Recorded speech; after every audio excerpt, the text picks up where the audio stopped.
μας κάνει ένα χαιρετισμό για την εκδήλωση και θα είναι μαζί μας και στη συζήτηση.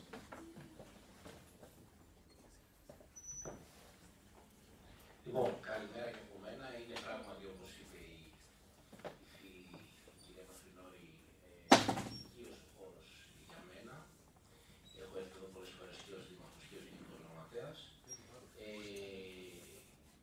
Ο φίλος του Κιτρίζος είναι ένας άνθρωπος ο οποίος με συνέπεια τα τελευταία 35 χρόνια από τους πρώτους έβαλε τη λογική της τεχνικής οικονομίας στη χώρα και στην Αφρική. Του χρωστάμε αρκετά του Φιλιππού και γι' αυτό νομίζω ότι είμαστε και σήμερα όλοι εδώ, γιατί πράγματι έχει δώσει το δικό του στίγμα, το δικό του θετικό στίγμα, το δικό του θετικό βηματισμό με πολύ συγκεκριμένα αποτελέσματα. Και νομίζω ότι θα πρέπει να χαίρεσαι, διότι έχεις δει το τελευταίο χρονικό διάστημα μια σημαντική πρόοδο. Εδώ λοιπόν για τα θέματα της ανακύκλωσης θα μιλήσουμε στη συνέχεια. Εγώ είμαι υποχρεωμένος να βάλω 3-4 άξονες της πολιτικής μας, τι θα περιμένουμε το αμέσως επόμενο χρονικό διάστημα.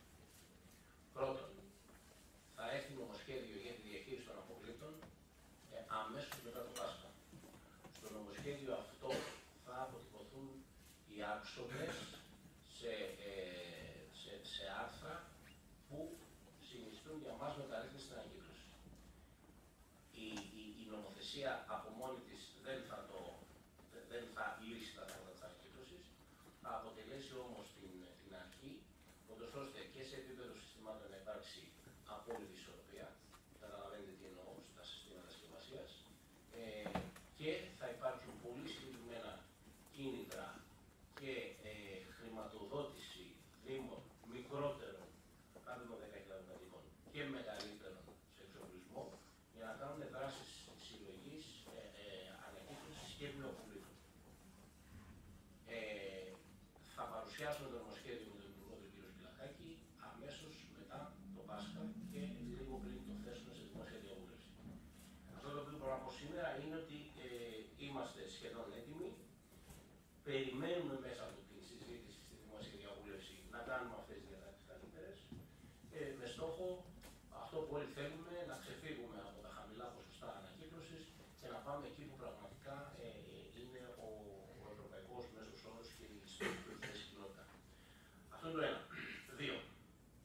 Δεν υπάρχει καμία αμφιβολία ότι τα τελευταία 5 χρόνια στη χώρα έχει γίνει ένα τεράστιο άλμα στις μονάδες επεξεργασίας αποβλήτων, οι οποίες είναι απαραίτητες, είναι μονάδες κυκλικής οικονομίας, διότι μέσα από αυτές το σύλληπτο απόβλητο το οποίο εισέρχεται επεξεργάζεται και μπορούμε να πάρουμε υλικά και παίρνουμε υλικά τα οποία δεν οδηγούνται σε ταφή. Τα νούμερα είναι πολύ ενθαρρυντικά. Στην Ελλάδα σήμερα δουλεύουν 12 τέτοιες μονάδες, από μόλις 3 πριν από 5 χρόνια. Κατασκευάζονται 18 από μόλις 5 πριν από 5 χρόνια και φαίνεται ότι σε σύντομο χρονικό διάστημα θα έχουν ολοκληρωθεί οι διαγωνιστικές διαδικασίες στην Πάτρα, στη Λάρισα, στη Θεσσαλονίκη.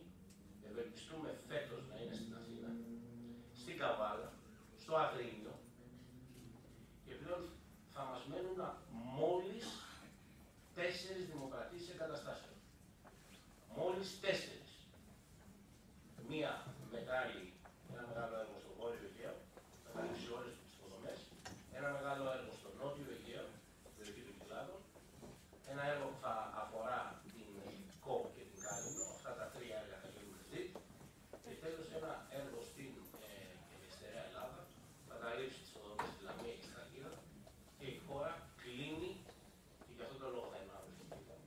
Και η χώρα κλείνει στην κυριολεξία, ολοκληρώνει το σχεδιασμό της. Αμέσως μετά ή λίγο πριν το καλοκαίρι θα παρουσιάσουμε δημόσια για τη μελέτη της ενεργειακής αξιοποίησης. Έχει γίνει ένας εκτεταμένος διάλογος με τους φορείς. Τολμώ να πω ότι οι μονάδες ενεργειακής αξιοποίησης καταλήγουν στον αριθμό 6, καλά τοποθετημένες σε όλη τη χώρα. ούτως ώστε τα υπολείμματα με τη μορφή SRF όλων των μονάδων που προανέφερα να καταλήγουν για ενεργειακή εξοπλίση όπως γίνεται σε όλη την Ευρώπη.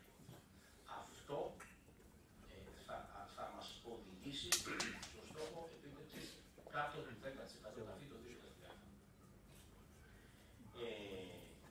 Τέλος, επειδή βλέπω πάρα πολλά συστήματα εδώ, θα έχουμε και καινούργια το 2024-2025. Θα έχουμε ένα νέο σύστημα για τα απόβλητα τα γλωσσομεταδοτικά.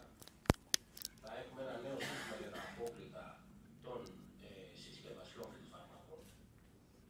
Με το Υπουργείο Γεωργίας είναι και η κυρία Φανάκου εδώ, που είναι πολύτιμος συνεργάτης όλα αυτά τα χρόνια και ένας εξαίρετος δημόσιος λειτουργός. Να μην λέμε μια καλά λόγια για σένα, να λέμε και για δημόσιους λειτουργούς.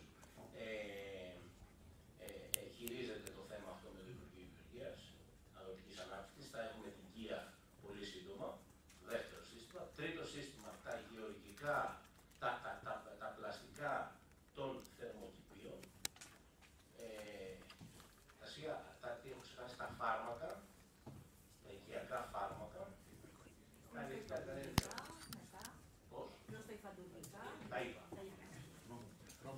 Αυτά το τσίγα, τα στρώματα και τα είπα. Λοιπόν, αντιλαμβάνεστε ότι μόνο στο άκουσμα των ρευμάτων καταλαβαίνετε πόσο αυτό το πράγμα θα βοηθήσει την χώρα. Άρα, για να κλείσω, χαιρετισμός είναι αυτός. Η παρούσα τετραετία, οι δράσεις της θητείας μας θα είναι προς το βαρύς. Οι νομοθετικές πρωτοβουλίες θα εξελιχθούν τώρα. Θα υπάρξουν και κάποιες διατάξεις να μπουν και σε μια σειρά κάποια πράγματα σε λοιπά συστήματα, αλλά δεν θα αναφερθώ σε αυτά. Λοιπόν, κλείνοντας, θέλω να ευχαριστήσω για την πρόσκληση, να μεταφέρω τους χαιρετισμούς του Υπουργού, γιατί προσωπώ και τον Υπουργό, στον χαιρετισμό, τον Θόδωρο Σκυλακάκη. Να πω και εγώ ότι είμαστε πάρα πολύ χαρούμενοι και περήφανοι που τρέχουμε με τους 20 φορείς το πρόγραμμα LIFE. Είναι η Μαρία εδώ η πλατή, η συντονίστρια του προγράμματος για λογαριασμό του Υπουργείου Περιβάλλοντος. Έχουμε πολλά πράγματα εκεί, αλλά δεν θα σας τα πω εγώ, θα σας τα πει η Μαρία και θα δείτε από τις δράσεις του προγράμματος LIFE IP τι πράγμα θα